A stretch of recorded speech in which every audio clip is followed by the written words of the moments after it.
What's going on, everybody? This is Tuesday night. It is the tagline, the show where the tagline is the title. We are the Cinefanatics. My name is Robert Adams. My name is Chris Adams, and my camera might be too low. Possibly. There's a good look at your torso right there. Look at that. Where did my forehead go? We almost got some belly button action on this right off the bat. Man, that's definitely worth at least a 20 spot right there. You could donate that 20 spot right there to that, man, I hate the framing. To that streamlabs.com/cinefanatics. Act like I'm ready. Yeah. Good job. So that's what his chair looks like when he's not sitting in it. It's a regular chair. It is. It's a very regular, ordinary chair. Hey, I've seen better. What? That works. Yeah. You're really close up. Yeah. So what's going on, everyone? Tuesday night.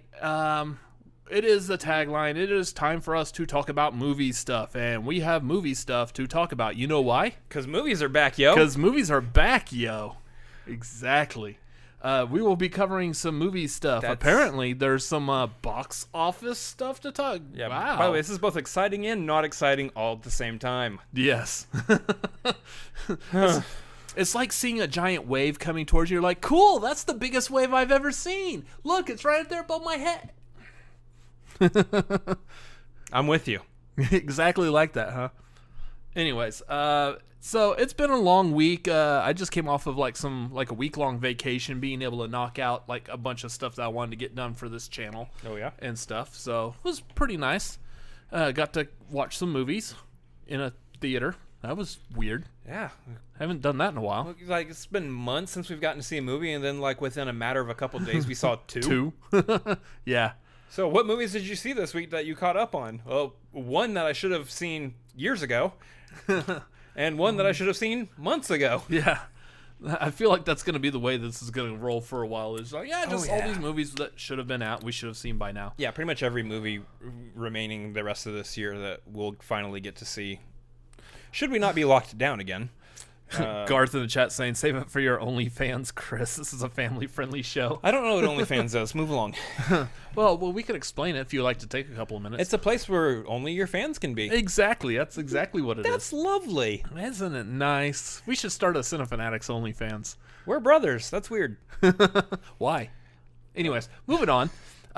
So those of y'all watching, thank y'all for being here tonight. Sound off in the chat. Let us know that you are here, who you are, and how you doing tonight. We want to talk to you. You talk to us. That's the way this show works. And as we get into our main topic later on in the show, we welcome all the interaction in the chat. Like I said, it's gonna be a pretty somber one as far as the main topic goes. So when we get there, go ahead and share like any thoughts, memories, any of your favorite performances, all that stuff of Chadwick when we get to that main topic, because it's gonna be a nice little memory fest. Yeah. Anyways, how are you doing for this past week? For the bulk of the week, I was doing pretty good. Friday, was doing great, and then until a certain point, and then the rest of the weekend was, yeah. 2020 reared its ugly head again and reminded us that it's still the present year. It's still 2020. I go back to the fact that, like, I know everyone is, like, eagerly counting down till 2021. It's like this virus isn't like, okay, I'm only going to be here for 2020. Come 2021, adios. And we're all like, freedom. No. So that's because we assume at the very least some vaccines or some kind of, like, treatments that will be readily available, that'll be more widespread, and people will be more comfortable to interact again because those treatments will blah, blah, blah, blah. You get it. Yeah. We expect that within, the next 5 months. Hopefully. Yeah. So I just always think that's funny that I constantly see that, and I'm gonna always like kind of chuckle a little bit, like, so 5, 4, 3, 2, 1, Happy New Year. I mean, at this point, I do think that 2021 is there's a good chance that it's probably going to be like the polar reverse of 2020, in which the first couple of months of the year are still going to be kind of, and then the rest of the year will be fine. So basically what you're saying is 2021 is going to pull a Tenet. Yeah. It's just going to be completely in reverse. Yeah. That doesn't work. Tenet. Tenet. No, Tenet backwards is Tenet. I know, but vocally it sounds different. We just did an entire review for it that you could hear us say the word Tenet backwards. Yeah, if you guys haven't checked out that review, you need to see it because we put a lot of effort into that. That was so much fun. That review. So it's a headache. I'll say we'll jump into what movies have you seen this week, because I think you and I are pretty much the same. Yeah, go ahead and mention those. Okay. It's still hot as mess in this apartment. Yeah, turn the air down because we're in Texas, and it's 91 degrees outside after 9 p.m. Oof. So, yeah, this past week we both were able to see New Mutants and Tenet. Good Lord. Did you sit down? We saw New Mutants and Tenet. We have reviews for both of them up on our channel. It was so nice to do a movie review again. I was so happy to do a movie review. I haven't talked about a movie like that in a while. Yeah. So we got the reviews up. They're both non-spoilery, so go check those out. Get our thoughts, feelings, opinions. If you wanted to know what people are thinking of these movies, well, there's our thoughts right there. We're people, and we're thinking about these movies. It's a good one. I mean, I kind of recap. I actually kind of liked New Mutants. I didn't think it was anywhere near as bad. Very average. It wasn't anywhere as bad as it could have been. It's definitely not the worst of the X-Men movies. Yeah, easily. The quick recap is there's definitely a handful of X-Men movies that are absolutely worse than New Mutants. Yeah. So I enjoyed it. What did you think of it? New Mutants? Yeah. It was very average. Just very average. It was there anything about it that stuck out for you? First half boring, second half great. What was awesome about the second half? There was a little action from a Demon Bear. Hey, what's going on? I'm back. Hey, what's up, Demon Bear? You thought I was retired? No, I'm back. I'm Demon Bear, and I'm here to stay.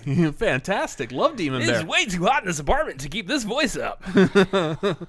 So did you shave some fur off Demon Bear? Oh, just a little bit around the nether regions. Did you use Manscaping, who's not sponsoring us? Not a sponsor, so I can't say yes or no, but definitely. Anyways, we definitely need to cut that voice over shots of Demon Bear from the trailer or something. Yeah. I mean, here's the thing. We haven't gotten a whole lot of feedback in the chat about Demon Bear. This is really just more for me. I just really enjoy doing that voice. We enjoy Demon Bear. So, and if we enjoy it, there's 7.5 billion people on this planet. If it's something that we enjoy, someone else has to enjoy it too. Maybe. Garth said Robert needs to do a Lockheed voice. That is the truth. What would a Lockheed voice? Hello, I'm Lockheed. Wait, how did you pull that one out? Hello. Hello, I'm Lockheed. Lockheed here. He's British. I mean, he did pal around with Shadowcat while she was on Excalibur for a while in the 90s, so he might be British. I mean, who knows? He comes from another dimension. Real quick before we move on, I want to shout out. We got Let's Get Ready to Talk Schmodown podcast. I believe that is Sugar Bear. Sugar Bear. Good old Shuggy. What up? And he said, what up? Rockin' Movies with Tyler. Good old Tyler says, sup? Ferris is here. I haven't seen Ferris in our chat before. He's absolutely welcome here. Yeah. By the way, I've said things about Ferris before in other shows. Not here. Ferris is lovely. I want Ferris to stay. Yeah. I love Ferris. Yeah. Ferris is everything we need in life. Ferris is a great guy. He also said sup. Sup, Ferris. Save Ferris. Anyway. Should say save Ferris. I know. I don't recall saying save Ferris. 9 times. Lockheed. This is so off the rails already. It's good. Let's get all the sillies and all the wiggles out at the top. So, Tenet, real quick. The review we did for that one was, that was a Christopher Nolan movie, easily. That's one of those movies you see the director's influence immediately. You can see it, you can hear it, you can taste it. Sort of. I had fish and chips. Just don't taste it when it's inverted. Yeah. Ugh. Wow. I'm going to pause for that one a second. Nope, moving on. It was definitely one of those Christopher Nolan movies that I say definitely needs a rewatch. Oh, 100%. A couple of times. I know I'm going at to. At home. With pause breaks. Yeah, and subtitles. Reading the Wikipedia plot summary as you're watching it. Where the TV might be able to project the audio a little more clear so I can actually hear some of the things that the people are saying. Yeah, the sound editing on it was a little rough. at least like the first like quarter of the movie, it seemed like everywhere they were sitting at a table talking to one another in the quietest voice possible. Like it was just super quiet. Yeah, so time is gonna do this and that, and then we do this with that and this and that. Yeah, what? Yeah, I was like, in the meantime, you got like Hans Zimmer over here, like, so Tenet, what Tenet is basically, and that's basically what we're doing with time inversion. You understand? Yeah. What? Yeah. So, but we did have a little fun with like the whole time inversion idea in our trailer reaction, and we're also about to have fun with the time inversion idea in our trailer reaction review. So that was a lot of fun to do. That was one that, like, while watching the movie, I was immediately like, oh yeah, I know how to do this review. And the second we got out there, I was like, hey, check this out. Yeah, so this is going to be insane to set up, but it's going to be awesome to watch. The behind the scenes on that one is we were talking about it in the car on the way back from the movie. And then we got home and immediately started nailing down the details of, okay, how do we make this work? Because I'm going to say things and you're going to interact with me, and then I got to interact with you, and you're going to be reversed, I'm going to be forward, and then I'm going to be reversed, you're going to be forward. And I think for just kind of coming up with the idea and pulling it together at the last minute, it came out at least decently funny, if not somewhat creative. Yeah. I think if we had like a month to really nail down this idea and plan it out to the T, it would have been brilliant. Yeah. But yeah, I think it was fun. We went back and we saw, like, what was it, Chris Stuckman and Dan Murrell were kind of doing like somewhat of the kind of the same idea. They just played their intros in reverse. Yeah, we actually did the entire which is funny because like, let's give you a little behind the scenes. We go into our analytics and we're seeing that people are tuning out or turning off like halfway through the video when I say, all right, hop on our Patreon, come back, check our social medias or whatever, and they think that's the actual end of the video, when really that's just the midway point. It's just getting started. That's just the midway point, and then they completely miss everything you had to say about the movie. I feel like the past like 4 minutes have all been like, go check out our review plug. Well, so guys, go check out our reviews. Go check out our review. We actually have reviews. No, that's the excitement behind actually having reviews again. Is they're up and ready to be checked out. Garth says I keep singing Tenet to the tune of Venom. Tenet, Tenet, Tenet. So yeah, might need to see it with subtitles on it. So I completely agree. Yeah. That's probably what I would do next. Yeah. Next time I get to view it, will definitely be with subtitles, and then I'll probably, I'll be completely 100% focused. So real quick, moving on. We did like it though. Yeah, it was, I know that I'm going to like it even more once I understand a little bit more about what's going on. Real quick before we move on, I know that we had some conversation with Garth before, and he was actually bringing up things in the chat. I didn't say this in the little chat that we had with him, but he was bringing up stuff that I was like, wait, really? I didn't even know that. I haven't had time to really read it because when he sent it, I was in like a fury trying to get work closed down and get out and get home. Because you go directly from work to here and mind is yeah. So before we jump into movie news, we do have a little bit of movie news before we get to the main topic, but I do want to stress, guys, make sure y'all hit up that streamlabs.com/cinefanatics. Get questions, get comments. Just throw some money if you like. That's awesome too. You don't even have to ask a question, but I mean, that's about the only monetization we got on this video too. But because we're doing a remembrance of Chadwick Boseman, I didn't turn the monetization on just because I don't want to. So I mean, we talk about Streamlabs, so do that if you want to do that, guys. Mm-hmm. Keep in mind that this is a very special tagline at this point. So and then I will also highlight Patreon. Patreon.com/cinefanatics. Got stuff happening there. And after this, we will be doing the tagline, which we're doing the tagline right now. We will be doing replay, the Schmodown replay. That will be tonight. We are going to be replaying Robert Montano from Late to the Party versus Jeff Snyder, the Snyder, who is the one who's got all like the scoops and everything from Collider, scoops. And so we will be joined by Jeff Snyder on there talking about his match with Montano. So this is gonna be a lot of fun, especially coming off the heels of his appearance on Backstage today. Oh yeah, it's gonna be fun. I can't wait to hang out with him and chat with him about his Schmodown experiences and stuff. We will be starting the replay in roughly a little less than an hour from right now. So make sure y'all hang out, stay around. Make sure you like this video, subscribe, all that stuff. Getting all into, the YouTube things. getting into some movie news Yeah. real quick. Yeah. There surprisingly hasn't been that much. No. I think the main movie news is that movies are coming back out. So everyone's Pretty like, much, okay, let's just let movies have their time in the theater again. And so we got a brief story. we do have one that was pretty big that came out was apparently out of all the Rocky movies, Stallone wants to go back and do a director's cut of Rocky 4. I don't know why Rocky 4. I mean, I'm a Rocky 4 fan. I love Rocky 4. Yeah. There's small bits of like stupidity and suspend your disbelief in that movie. Is this director's cut where we find out that it didn't actually end the Cold War? Yeah. So there's a lot I love about Rocky 4. I don't know why we need a director's cut, but this is the one that most of your diehard Rocky fans they say that this is the turning point when the franchise was going to kind of start dipping down. I liked Rocky 4. Yeah, I completely agree. I love Rocky 4, but that was kind of I can see it. I can see why most diehard Rocky fans say this is where the series was starting to fall off. There's a chance I might have seen it before 3. Mm-hmm. I honestly 3 was good. Some of the Rocky movies I think I actually saw some before others. Did you invert your Rocky movie? Possibly.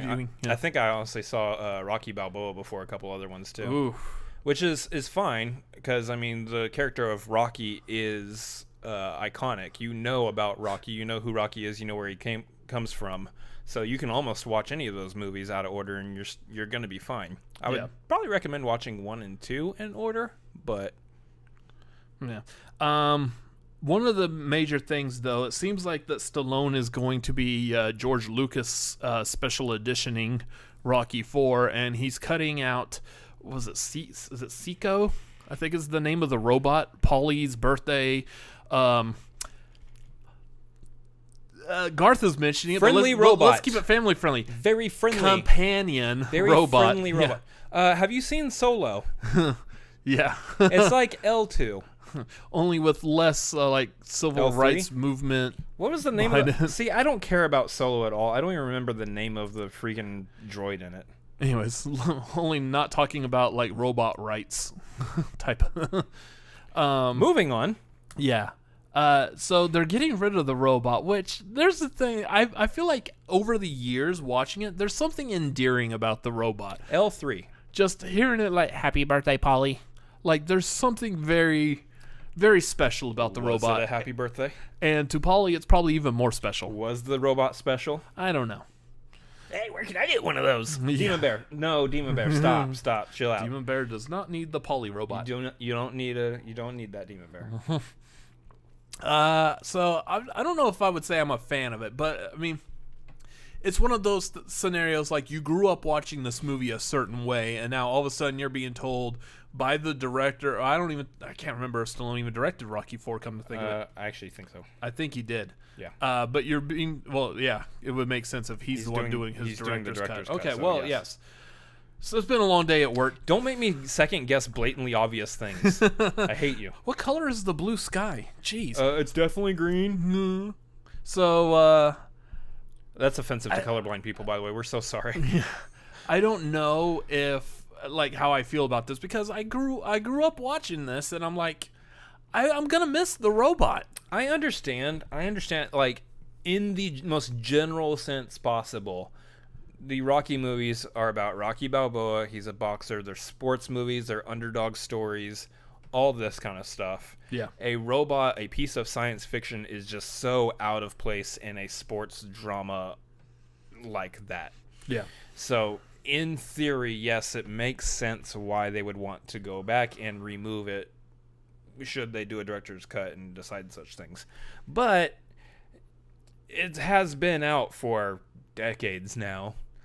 And people have seen Rocky 4, love Rocky 4, love all aspects of Rocky 4, and have even come to love the robot between seeing it for the first time and now. So, yes, it's the same thing. It's a nostalgia thing. Like, oh, no, you're taking out the fun little cheesy fun part of the movie. Why? Now, here's the thing. Overall, like, that robot's in that movie for maybe 2 minutes. Yeah. At most. It doesn't really take anything away from the narrative. It just takes away from your own nostalgia of it. You loved watching this stupid, goofy little robot. Yeah. Seemingly wanting Polly all night. So I don't even know what that means. Moving on. Yeah. I know what it means. Oh, Demon that's Bear. right. Chill out, Demon Bear. That's right. Garth is saying it was L337, which is Leet. Yeah. Elite. Yeah. So internet slang. So yeah, I don't know how to feel about that. I want to see what else potentially gets added to it. I don't necessarily know if I care one way or the other about this, honestly. I also want to see if maybe they like tone down like how like the pressure of Drago's punches when he's punching that machine. It's weighing his punches like on a pressure. Make him not actually look superhuman. Yeah, let's not have him look like he. That's true, because like when I first saw it, I legitimately thought he was a robot. Yeah, well, I mean, there was a robot in the movie, so why wouldn't I make the connection that he also is like an android of some sort? Yeah. I was like, is this guy actually human? I can't really tell. Garth. He'll be putting Lady Gaga in place of James Brown. No. It needs, that should stay James Brown. Yeah. I was born this way. With American shorts? Yeah. So that's Could you imagine like a Lady Gaga like hologram or superimposed or whatever into there instead of like James Brown? Yeah. That would be weird. Be so weird. What did y'all think of this? Like, y'all gonna miss the robot, or do you feel like that Rocky IV really needs a director's cut? F's in the chat for the robot, guys. F's in the chat for the robot. F's in the chat. Also, like we were saying earlier, apparently movie theaters are back open. We have some box office numbers.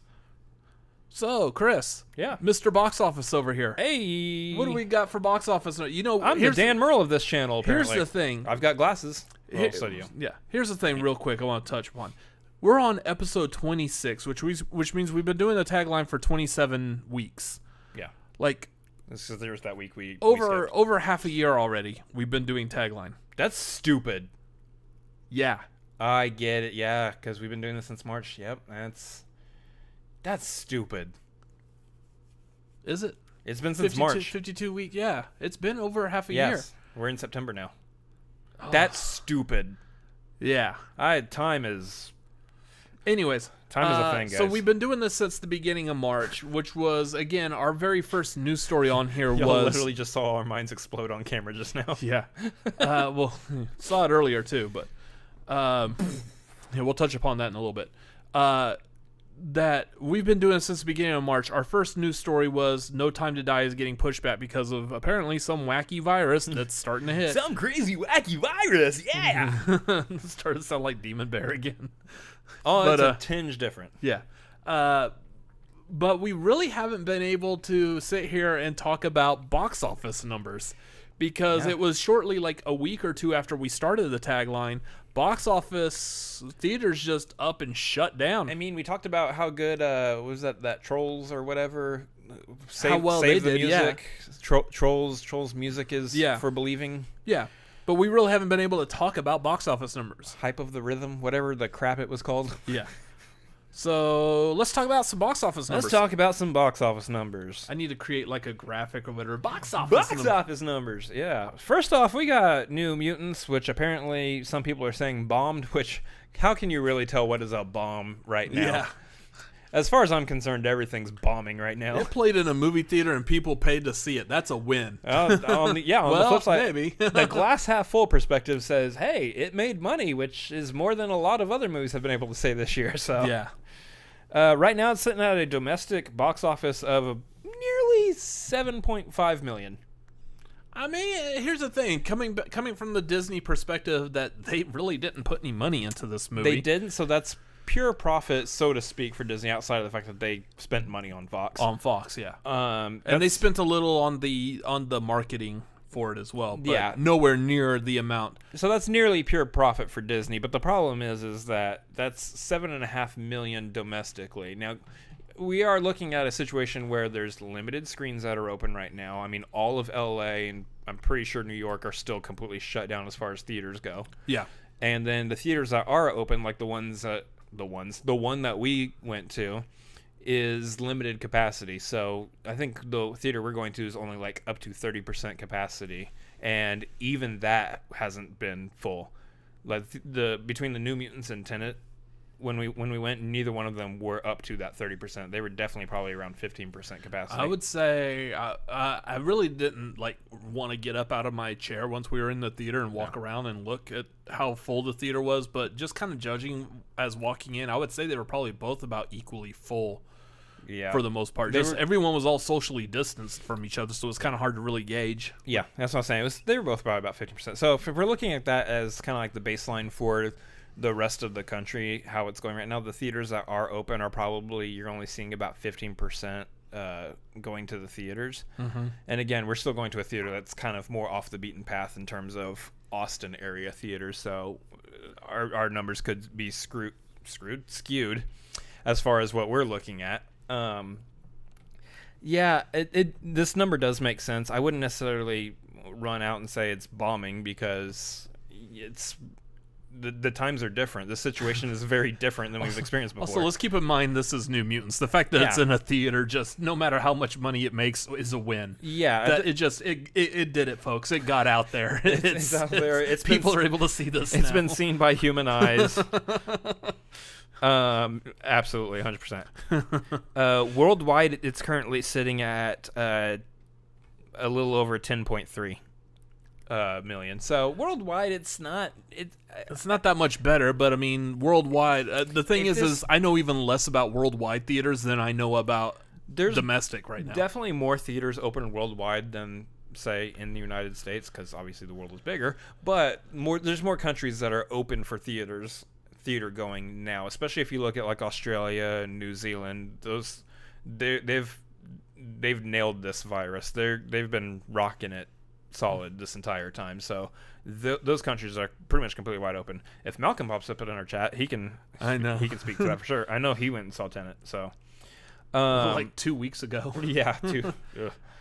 So that's what we're looking at for New Mutants. I mean, again, it's hard to determine whether that's fantastic or if that really is bad given the current situation. I think, as we said, the fact that New Mutants is in theaters and making money at all is a complete win for that movie. It definitely would have done a whole lot better if it had opened 2.5 years ago. Yeah. Especially because, one, the movie itself, the way it was built and portrayed, it was definitely geared for a 2.5 years ago audience. But also because I think its connection to the greater X-Men storyline universe that Fox had at that time would have probably leveraged a lot more dollars in the box office for it. And that's the thing, and I hate like kind of like giving away like a slight tease, not spoiling it, but a slight tease. It's connected to the other X-Men movies, It is connected to the other X-Men movies, and if they were able to do a sequel to this, it would be amazing, and I would so be eagerly awaiting that movie, because this one did build the hype for a potential second one. I do question whether or not it would be considered more of a success if it went to streaming, because I'm looking at those numbers and I'm thinking, and I'm thinking, he had an earthquake over on his side. Yeah. On this side, I'm in California. On that side, you're still in Texas. Anyway, over in Texas, kicking the tripod. So, I don't even know what I was saying now. Yeah, way to go.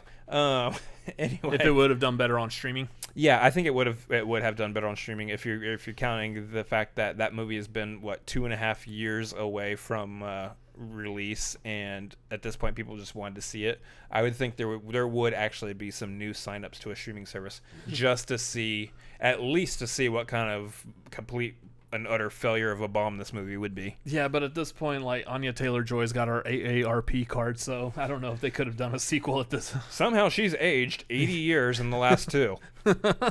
Well, she is magic. So yeah, I got that reference. What was Tenet's numbers?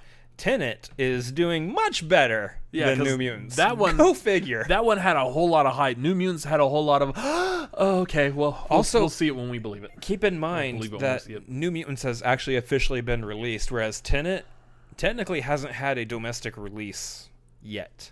The That's screening we right. went to was a preview screening. It's being released, I believe, this Friday. A nationwide preview screening. Yeah. That every theater that was open got. Pretty much, yeah. So it doesn't technically have official reported domestic numbers yet. Yeah. It probably, I mean, it might tomorrow. They might have some numbers out there for tomorrow. But most numbers are probably not going to be reported until next Friday or Sunday. I'm talking! Numbers will come out tomorrow, huh? Just in time for our Tuesday night movie talk show. Exactly.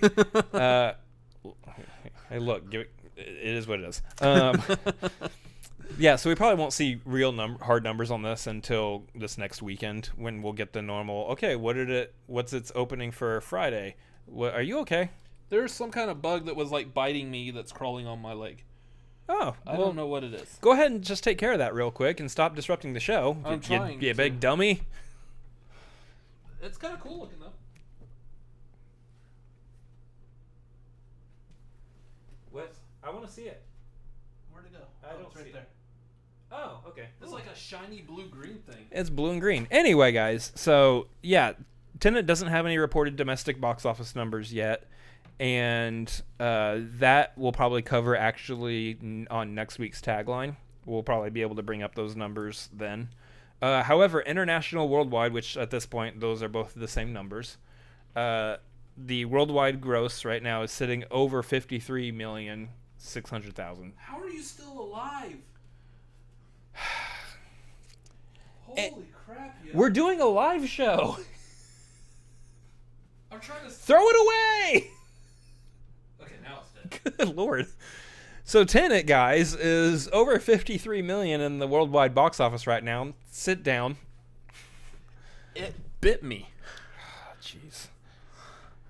I'm going to come up with a character voice for that bug here in a second. What's the one from The Fly? Help me, help me, help me. Look, we're over halfway through. We got to get to our main topic here. Yep.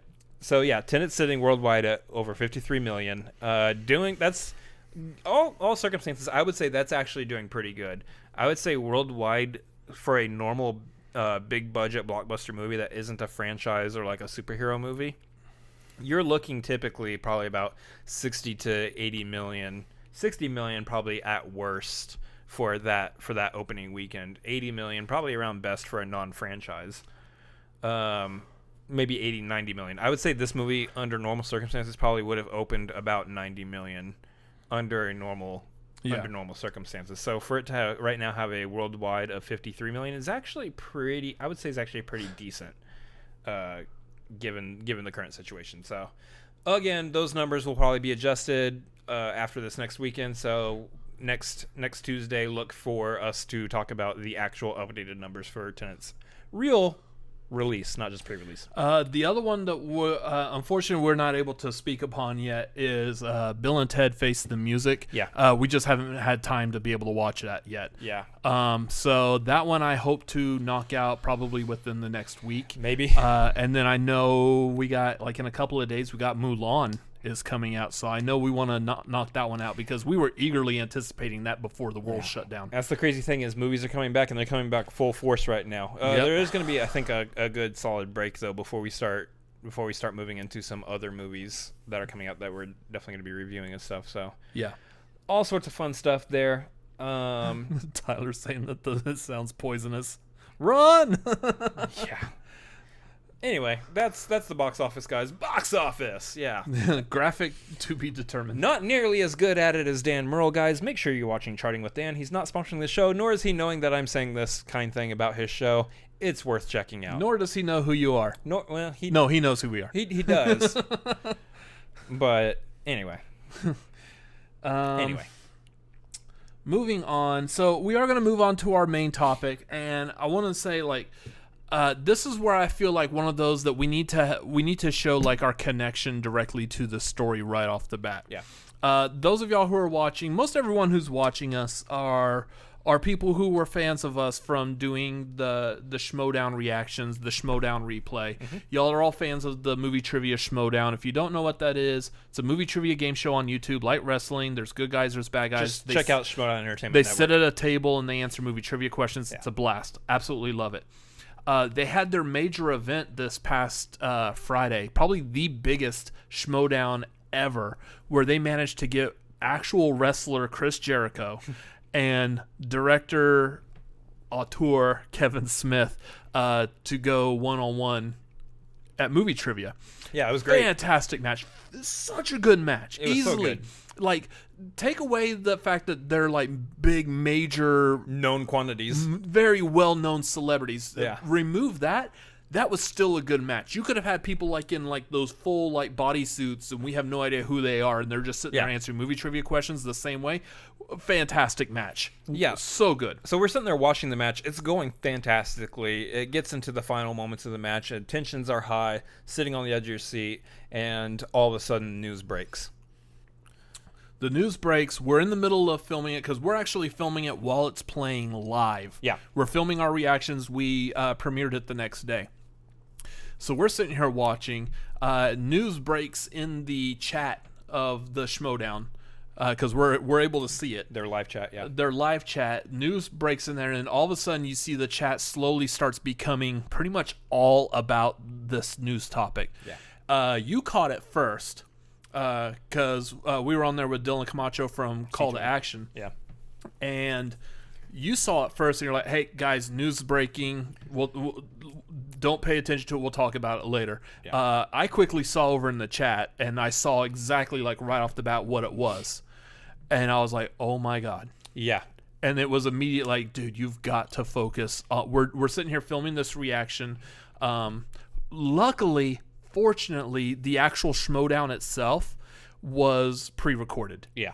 Because, again, this would have been a thing, like, had this happened live while they were still doing it, it's sad to say that the news pretty much derailed the entire chat for the rest of at the pinnacle of this episode. Yeah. It just derailed the chat, and it was hard not to be derailed by it. Yeah, and that's the thing. When you're sitting there recording something live and news like that breaks, it just completely takes the wind out of you, and you have to, like, refocus. So, I mean, that's kind of what it is. I mean, Garth brings it up here. It was a unique reaction video because you're saying don't mention it, don't look at the live chat while tears well up your eyes. Yeah, you're trying to fight back tears because honestly, let's just call it for what it is. Chadwick Boseman means a lot to a whole lot of people. A lot to a lot of other people, a little bit more so. But he is one of those like once in a lifetime kind of actors. Once in a generation. And so seeing that news break, it's definitely a hey, hold on, let's push through this, let's push through this recording, and then we're just gonna completely break down once this thing's over. Yeah. And that's basically what happened. We pushed through the recording. Once the recording was over, I know that between the three of us who were present on that recording at that point, we're just losing our crap. Yeah, there were definitely some words said that we're not repeating. But Post-recording, yeah. Yeah. Do the Cinefanatics cuss? They certainly do. They when did. they're not on camera. I dropped one in my tweet. I was like, it's worth it. I mean, it was. I mean, even thinking back on it now, there was stuff I was in the process of trying to tweet while we were recording. Like at one point, I know you were talking to Dylan, and I'm just sitting there. Mm-hmm. And I know the quality on my webcam is not the best. I'm not using this here, but you could see like the tears welling up and stuff. And like, yeah, he hasn't had a huge career. He's still fairly a new actor. He just came in, he hit the ground, he ran with it, and he is one of those actors that knew exactly what he wanted to do as an actor. He picked and chose his roles specifically. Yeah. And he, again, that's one of, first of all, that's a fantastic sign in an actor, is someone who knows exactly what they want to do with their career, and then they do it, and then they do it at the level that he did it. You go back and look at, so here's the thing, there are a few of his movies yet that we still haven't been able to catch up on. I have not seen 42. I wanted to see 42 pretty bad before this happened. Yeah. Now I desperately want to watch 42. That I'll bring up that one outside of the Black Panther movies, because the rest of them, there's a lot of his other films that we just still haven't caught up yet on. Mm-hmm.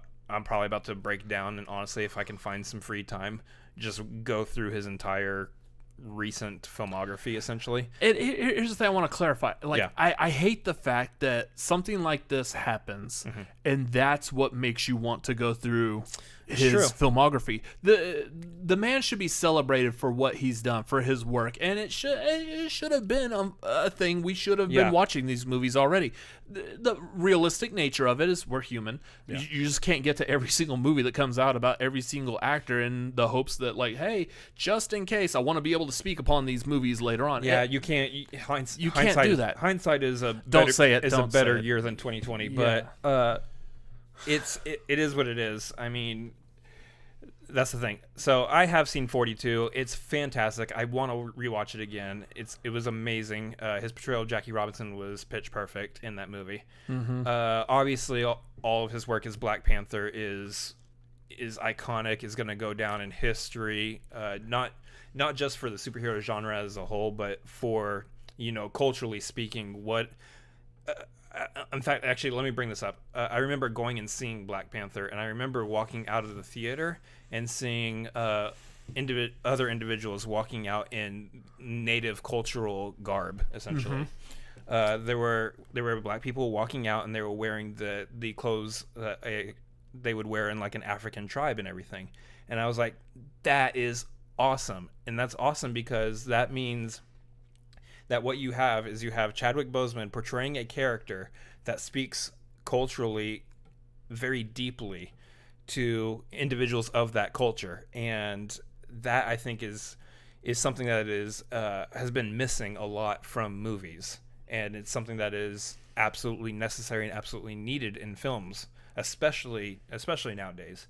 So to see Chadwick Boseman be able to bring that character to life in the way that he did was deeply impactful for just all different cultures, that specific culture, and just the movies, superhero genre as a whole, all of it. I'm looking up real quick, not to derail this, but I believe that our review of Black Panther is probably one of our first reviews that we did when we actually decided to set up a YouTube channel. Wow. And talk about movies. I completely forgot about that. I can't tell if it's the first because it was on your channel first. It was on my channel. It was pre-Cinefanatics, so it was on your Method Living channel, which is now just your name. Yeah. But I do have it. It's in our movie reviews playlist on Cinefanatics, so it's a part of that. That was one of our first reviews. So yeah, that's interesting. So I want to break down just basically, essentially, as far as who was Chadwick Boseman as an actor, and then who was he outside of his roles. I mean, you look at the roles he took up. He took up Jackie Robinson, James Brown, Thurgood Marshall. Which the thing I find funny about that, because I remember, I feel like it's okay to joke about this because I thought it was funny, is that he was very good at playing very prolific historical black men. Yeah. Like, it was the joke that I always thought of, like, hey, do you want to do a movie about a famous historical black man? Get Chadwick Boseman to play him. He's fantastic at it. He's going to do it. The thing is that's an easy joke to make because that was most of his career for the most part. Outside of Black Panther, it was these biopic type movies. He was good at them. Do you want to be... do you want to be known as the guy who always plays historical figures? Now, the one that I was thinking about actually earlier today in anticipation of talking about this tonight is like, do you want to be the actor who now has to do, like, hopefully not anytime soon, but do a biopic of Chadwick Boseman, doing a biopic of these famous historical black men? It would be very interesting. I don't know if I'd want to. My mind's not there right now. But yeah, it'd be very interesting to see. Yeah, like I said, I don't want to see a biopic of Chadwick Boseman for at least probably like a good 10 years. Yeah, it would be fine. The thing I like, and the thing that I think we also need to highlight about Chadwick Boseman as a person is, and if you indulge me for a second, I want to speak a little bit more personally and kind of go a little bit selfish with as far as what Chadwick Boseman means to me in this moment right now. You look at him and you look at what he's been going through for the last 4 years. Oh, yeah. He didn't let anybody know. I mean, I'm sure probably close family and friends probably knew. But I want to say like Kevin Feige and Ryan Coogler knew, just because they had to plan out the franchise. I don't think so. Huh? Ryan Coogler actually penned a statement, and I believe he didn't actually know at all. And by the way, if you guys haven't read Ryan Coogler's statement, it's amazing. It's absolutely beautiful. You guys need to check that out. Anyway, the fact that he was fighting through cancer, I know it's colon cancer, but any kind of cancer is terrible. And the fact that he's fighting through that while portraying these different roles within the last 4 years that he did, as well as pushing his body to be in peak physical condition to portray Black Panther in the Black Panther movie and Infinity War and Endgame. And so doing that multiple times, keeping up with the regiment necessary to do that while going through multiple surgeries, treatments, what have you, for having cancer is absolutely insane. Yeah. He did a lot of his own stunts. He knew like the Yeah. martial arts and stuff that he performed in Black Panther. Yeah, so he was doing all of this while going through this and not really telling anybody about it. And on the one end, there's something I admire about that, in which honestly it really is none of our business to know what you are personally going through as an actor. Your job is to act and portray characters. It is not our job to know about your personal day-to-day life. And you don't have to talk about your personal day-to-day life. And I think a lot of people need to understand that. That is their job, is to come in, act, portray these characters.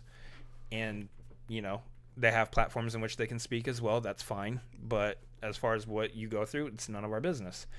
So for him to have held that back from everybody, I think is something to be admired, because it wasn't necessarily our business to know about that from him.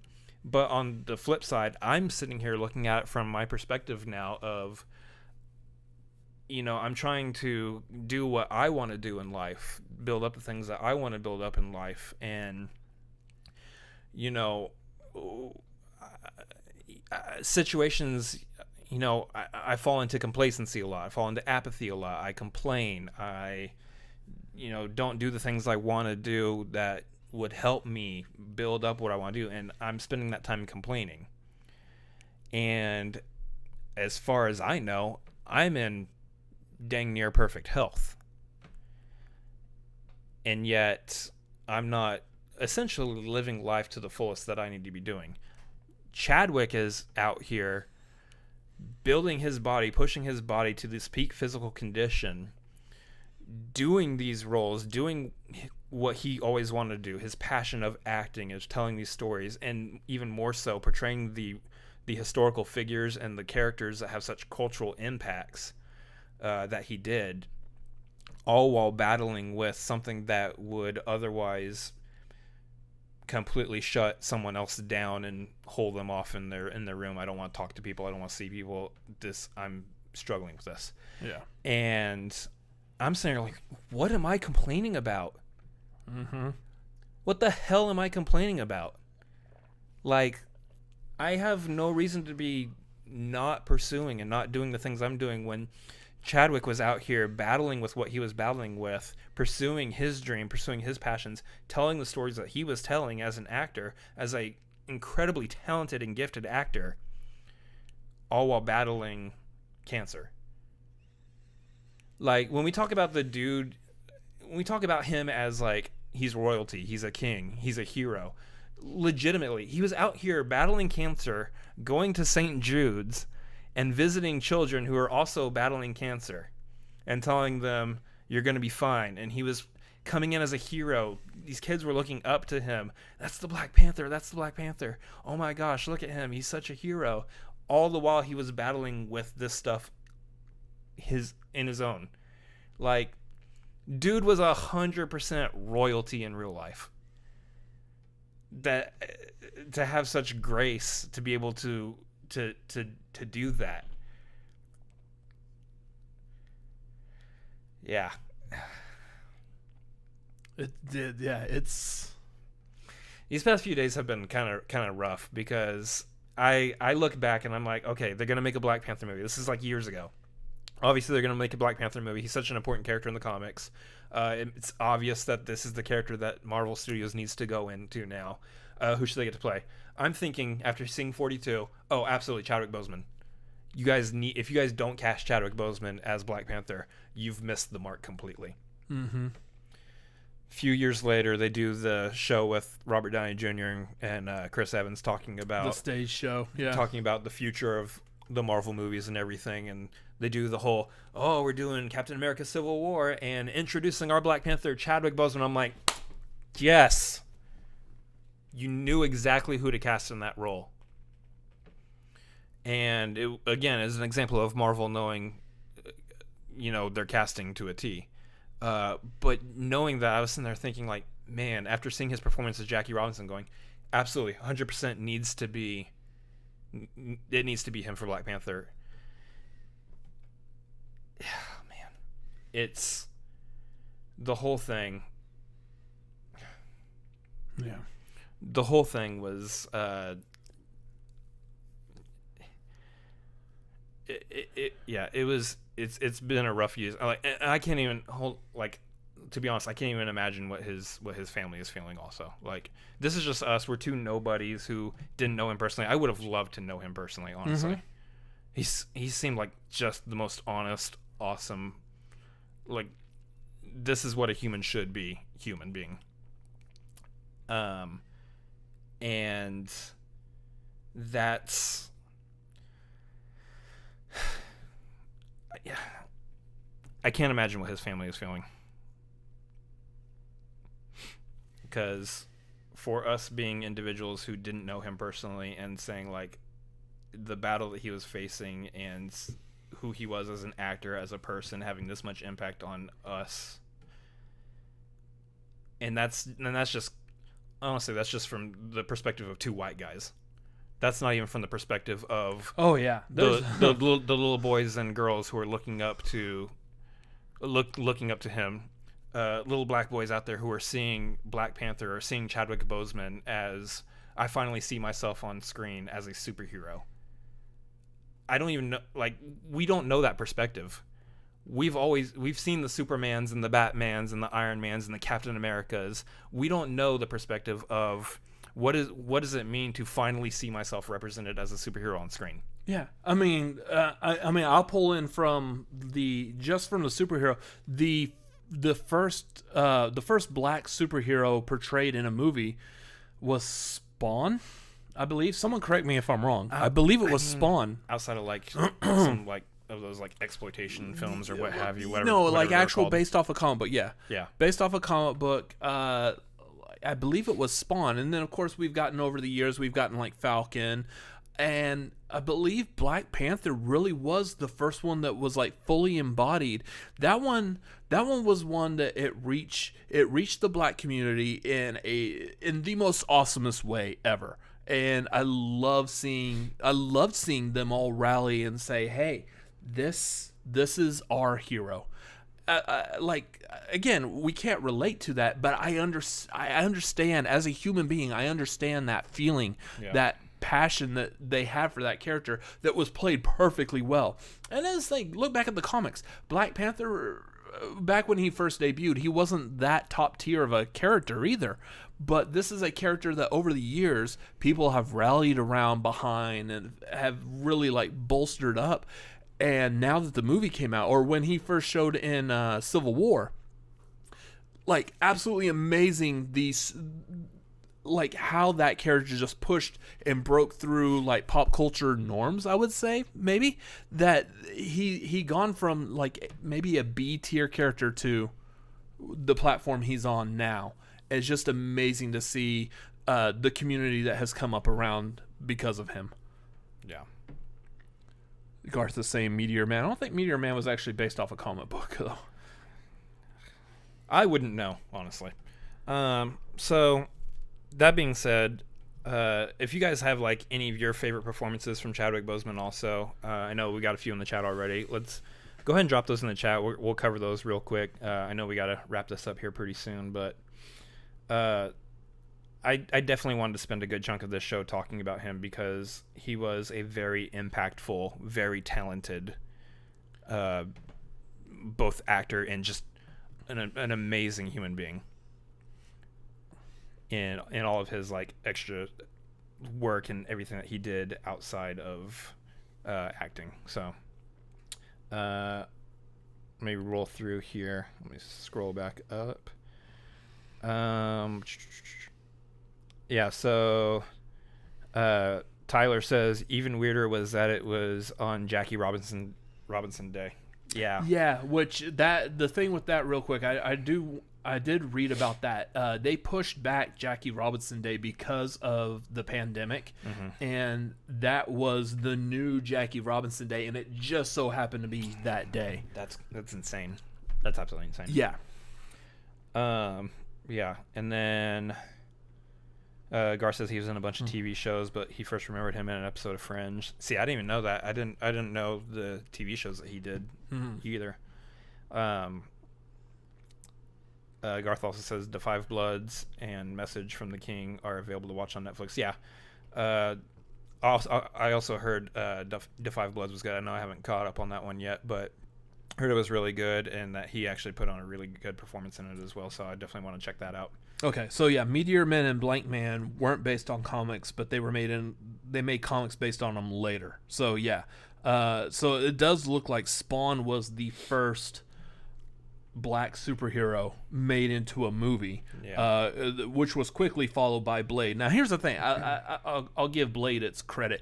Blade is definitely the movie that should be credited as opening the Marvel Comics floodgate. It's pretty much the father of the modern superhero genre. I know that there's a few of those Batman movies that came before it, but it was really like, this is the modern superhero genre. Everyone always gives the credit to X-Men. I think Blade was the one because everyone knew X-Men was based off a comic. No one knew Blade. Yeah. But it was, I think, Black Panther, the character that he portrayed, that was the one that took it from this is a comic book to, I don't know how to say it. Blade, most people didn't know Blade was a comic book. Yeah. People watch Blade and they're like, okay, we get the idea. It's a vampire story, cool. It's a vampire the Daywalker, we get that. Cool. That's awesome. Yeah. But Black Panther was probably the first one where like, we know it's a comic book. They're doing justice to the comic book. They're not playing it like corny, like say if you go back to like the 90s Batman movies or the later two Batman movies. They're not playing it like it's a comic book movie. Or Spawn was like straight up a cheesy comic book movie. They didn't play anything like that. They played it like it was a serious, straight up movie. Yeah. And it was the first one that really, really celebrated. Now, okay, granted, yes, Wakanda it's unfortunately a fictional African country. Yeah. But it's the one that like it played into that traditional like African lineage. I don't know. Yeah, lineage culture. I can't think of the words. But your vocabularistics are one my thing. vocabularistics are outstanding right now. But yeah, it was that movie, and I could, again, going back, I could see why people connected. I could see why black people connected to it. It's 100%. Great movie, and for that, I absolutely adore Chadwick Boseman as the king that he was, as King T'Challa. Yeah. I do see him, again, going back with what you said, definitely a king, not only on film, but in real life. Yeah.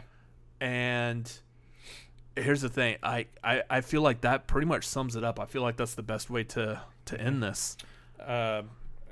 Anyone else want to say anything? A couple more people in the chat. I was still going through some. Yeah. Fake Jake says he'll be remembered as the hero he was to the world. 100%, absolutely. I think that his legacy is firmly in stone as that hero, as that king that he acted as with grace, even outside of playing Black Panther. Brandon says 42. 100%. 42 is so good. So good. And yeah. think that's about it as far as what people in the chat are saying about Chadwick Boseman as far as his. So Garth is saying that August 28th was also the birthday of Jack Kirby, who created Black Panther. That's interesting. That's interesting. So August 28th. Life is weird sometimes, guys. Life is really weird sometimes, the way these things line up. Let's see. First appearance of Black Panther, I believe, was Fantastic Four 52. So that doesn't match up with anything, but I mean. Anyway. I don't know what other thoughts to leave it on, guys. I mean, you look at the situation, and once again, somebody of what we consider great cultural significance, importance to us as a whole in, not only just American movie culture, but the impact that he's made for individuals all around the world, has passed away. And this leads us again to stop and think about, how precious life is, how little time we have here and what we're doing with our time here.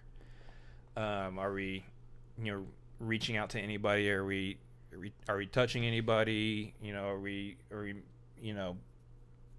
helping others, loving others, that kind of thing? And I think that it is definitely a shame that for a lot of us, sometimes it takes the passing of somebody that, of that kind of prominence in order to remember to do such things. But that is, once again, where we're at with that stuff. So we absolutely remember Chadwick Boseman for everything he was, every character he portrayed, who he was in real life, off screen, and definitely say rest in peace, rest in power, Chadwick Boseman.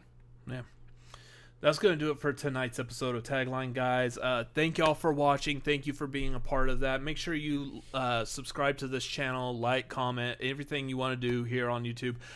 We will be back here in roughly about 10 minutes or so with the Schmodown replay. We're going to need a couple of minutes to recompose ourselves after this. But we will be back doing the Schmodown replay to today's match. Jeff Snyder versus Robert Montano, with Jeff Snyder joining us. So make sure y'all watch that.